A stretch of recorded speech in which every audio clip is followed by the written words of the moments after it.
नमस्कार, मैं हूं कंचना झा। आप देख रहे हैं हिमालय टीवी यूट्यूब चैनल और आज मैं कुछ खास बातों को लेकर आपके समक्ष एक बार फिर से हाजिर हुई हूं। आज मैं बात करने वाली हूं प्रधानमंत्री ओली और कांग्रेस के महामंत्री गगन थापा की। साथ ही मीडिया में जो बातें आ रही हैं कि गगन थापा कहीं कोई चाल तो नहीं चल रहे हैं, उसको लेकर के मैं कुछ बातें करने वाली हूं आप सभी से। शुरुआत यहां से करूंगी कि आजकल गगन थापा और प्रधानमंत्री के बीच वाक युद्ध चल रहा है। जी हाँ, कभी थापा आलोचना करते हैं और जवाब में ओली गुस्से से लाल होकर कहते हैं कि आरोप का प्रमाण दो। गगन थापा ने कुछ दिन पहले एक अभिव्यक्ति दी थी कि प्रधानमंत्री के बेडरूम तक जो है, शयन कक्ष तक दलालों की पहुंच है। इस अभिव्यक्ति ने सत्तारूढ़ पक्ष में भारी हलचल मचा दी है, लेकिन इसका जवाब देने में हमारे प्रधानमंत्री ओली भी कभी पीछे नहीं रहते हैं। उन्होंने गगन थापा को लक्षित करते हुए कहा कि कुछ लोग इस तरह का बकवास करते हैं, कहते हैं कि दलालों की पहुंच प्रधानमंत्री के बेडरूम तक हो गई है और अगर उन्होंने यह बात की है तो उन्हें प्रमाण भी देना होगा। उन्होंने जो कहा, क्या वे उसे प्रमाणित कर सकते हैं? उन्होंने कहा कि दलाल बेडरूम तक पहुंच चुके हैं। क्या इतने गंभीर आरोप को साबित किया जा सकता है? अगर कर सकते हैं तो प्रमाण पेश कीजिए, नहीं तो इस तरह की गैर जिम्मेदार बातें ना कहिए। वैसे प्रधानमंत्री ओली को बहुत बड़ा भ्रम है। उन्हें लगता है कि उनके बगैर नेपाल की राजनीति चल ही नहीं सकती है। वैसे गठबंधन की सरकार है अभी, ये दो बड़े दल कांग्रेस और एमआलए की सरकार है यहाँ, लेकिन ये दोनों खुद में उलझ रहे हैं। वैसे उलझाने का काम विपक्ष का होता है, ये अलग बात है कि अभी ये काम कांग्रेस कर रही है। कांग्रेस के कुछ नेता पहले से ही ओली के पक्ष में नहीं है, लेकिन कांग्रेस सत्ता में बने रहने के लिए सब कुछ कर सकती है।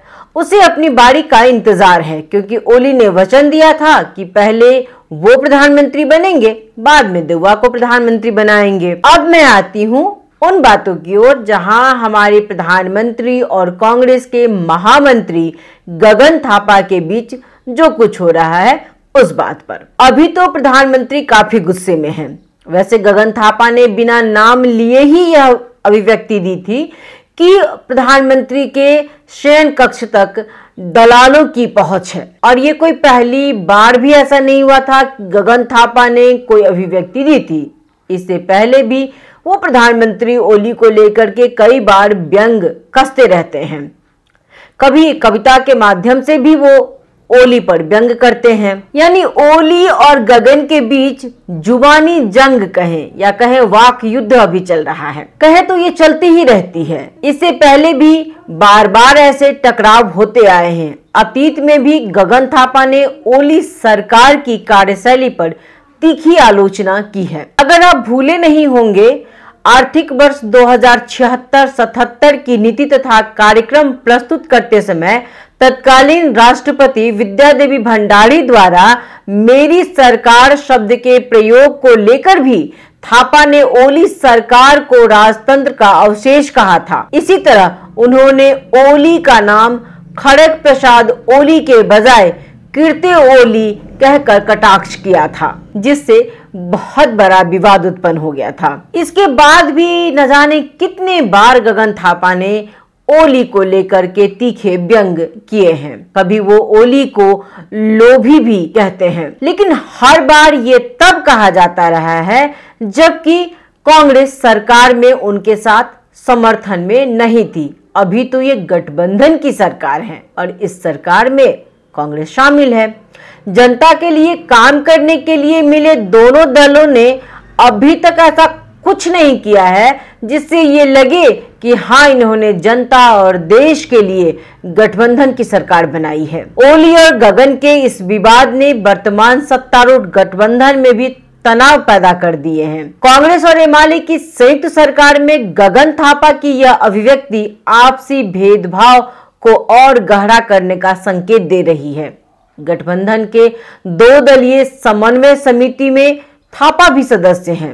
और विश्लेषकों का मानना है कि यह विवाद उस पर असर डाल सकता है। वहीं विपक्षी दल इस स्थिति को सरकार पर दबाव बढ़ाने के अवसर के रूप में उपयोग कर सकते हैं। ऐसे गगन थापा के इस अभिव्यक्ति को या पहले की भी जो अभिव्यक्तियां उनकी रही हैं, उन सभी को मीडिया ने काफी हवा दी है। सोशल मीडिया से लेकर सड़क पर भी इस विवाद को, इस अभिव्यक्ति को लेकर के भारी चर्चा हो रही है। कुछ लोगों ने गगन थापा की अभिव्यक्ति को सरकार की कमजोरियों को उजागर करने वाला साहसी कदम बताया है, जबकि कुछ ने इसे अनावश्यक व्यक्तिगत हमला करार दिया है। राजनीतिक विश्लेषकों की अगर हम माने तो यह विवाद गगन थापा को कांग्रेस के भीतर भविष्य के नेतृत्व के एक मजबूत दावेदार के रूप में स्थापित कर सकता है। लेकिन यदि वो अपने आरोप को साबित नहीं कर पाए, जिस तरह के प्रमाण देने की बात ओली कर रहे हैं उस तरह का प्रमाण नहीं जुटा पाए, तो फिर उसका उन्हें भारी हर्जाना उठाना पड़ सकता है। यहाँ एक बात कहना बहुत जरूरी है कि गगन थापा जिस तरह से अपने आप को प्रस्तुत कर रहे हैं, उससे यही लगता है कि आने वाले समय में नेतृत्व लेने की क्षमता का वो विकास कर रहे हैं, क्योंकि इस बात से आम लोग भी वाकिफ हैं कि कांग्रेस अभी दो खेमों में बट गई है। एक खेमा देवा का है जो थापा की बात को महत्व नहीं दे रहे हैं। अगर महत्व देते तो कुछ न कुछ टिप्पणी जरूर करते, लेकिन देवा शांत हैं और इसका कारण भी है कि वो सब कुछ जानते चुप हैं। इसका कारण स्पष्ट है कि वो अपनी कुर्सी को लेकर चुप बैठे हुए हैं, क्योंकि कुछ महीने बाद अब उनकी बारी आने वाली है, जिसके लिए वो कोई खतरा मोल नहीं लेना चाहते हैं। इसी तरह अगर प्रधानमंत्री ओली की बात करें तो ओली चाहते थे कि गगन थापा ने जो अभिव्यक्ति दी है उसके लिए उनकी पार्टी यानी कि एमआलए की तरफ से कोई गगन थापा को जवाब दे, कोई आग उगले, लेकिन ऐसा कुछ नहीं हुआ। इससे एक बात स्पष्ट हो जाती है कि एमआलए के भीतर भी खेमा है जो चाहते हैं कि नेतृत्व में बदलाव हो। यानी एमआलए भी बटी हुई है, भीतर ही भीतर एमआलए भी दो तीन खेमों में बटा हुआ है। ओली की इच्छा थी कि उनके बदले में कोई बोले, जब कोई नहीं बोला अंत में उन्हें खुद इस लाइन में उतरना पड़ा। अब गगन थापा को लेकर आम जनता क्या कह रही है? तो आम जनता का कहना है कि कहीं न कहीं हीरो बनने की चक्कर में गगन थापा स्टंट तो नहीं कर रहे हैं। हाँ, ये हो सकता है कि गगन थापा स्टंट ही कर रहे हैं, और अगर कर भी रहे हैं तो क्या गलत कर रहे हैं। हम बार बार कहते हैं कि आम नागरिक में निराशा है सरकार और नेताओं को लेकर, लेकिन ये निराशा केवल आम नागरिक में नहीं है, ये निराशा पार्टी के भीतर भी है। पार्टी के नेता और कार्यकर्ताओं में भी भारी निराशा है, चाहे बात एमआलए की हो, कांग्रेस की हो, माओवादी की हो या फिर हो मधेसी दल की, सब में निराशा है। क्योंकि ऐसा नहीं है कि इन पार्टियों में युवा नहीं है, वो काबिल नहीं है देश को चलाने के लिए, या वो नेतृत्व लेने की क्षमता नहीं रखते हैं। अगर हम केवल गगन थापा की ही अभी बात करें तो एक लंबा अरसा गुजारा है इन्होंने पार्टी में, अपना बहुत बड़ा योगदान रहा है इनका। स्वास्थ्य मंत्री रह चुके हैं, महामंत्री हैं अभी पार्टी में, यानी नेतृत्व लेने की क्षमता इनमें दिखती है। एक समय था जब आम नागरिक इन्हें बहुत पसंद करते थे, इन्हें भावी प्रधानमंत्री के रूप में देखा जा रहा था, लेकिन ये वृद्ध लोग सत्ता छोड़ने को तैयार ही नहीं है, तो निराशा तो आएगी ही और स्टंट करना बनता है। इसलिए कभी ओली पर टिक्का टिप्पणी करते हैं तो कभी देवा पर भी कर देते हैं। सोचने की बात है ना कि ना तो इन लोगों को पार्टी में अवसर मिल रहा है और ना ही देश के नेतृत्व करने के लिए अवसर मिल रहा है, तो ऐसे में क्या करेंगे। एक तरह से कहें तो नया पुस्ता तैयार है नेतृत्व लेने के लिए, लेकिन हस्तांतरण करने के लिए कोई तैयार ही नहीं है। अब गगन थापा भी कोई 40-42 वर्ष के तो रहे नहीं कि हाँ इंतजार करें कि अब मेरी बारी आएगी। जिस तरह का ये खेल चल रहा है उससे तो कभी उनकी बारी आएगी ही नहीं। तो हो सकता है कि उनके मन में आ रहा हो कि अब नहीं तो कब, तो ले रहे हैं पंगा, कभी ओली से और कभी देवा से। देवा उनका साथ नहीं दे रहे हैं अपने स्वार्थ के कारण कि चलो एक बार फिर कुर्सी हमारे पास आ रही है, तो क्यों छोड़ दे, चाहे देश का कुछ भी हो, इतिहास तो रच ही जाएगा कि सबसे ज्यादा बार प्रधानमंत्री कौन बना। आने वाले समय में ये जनरल नॉलेज का सवाल बन जाएगा। तो ये स्टंट करना बनता है। गगन थापा को अपनी पार्टी के भीतर भी लड़ना है और पार्टी के बाहर भी। वो अपने आप को मजबूत बना रहे हैं।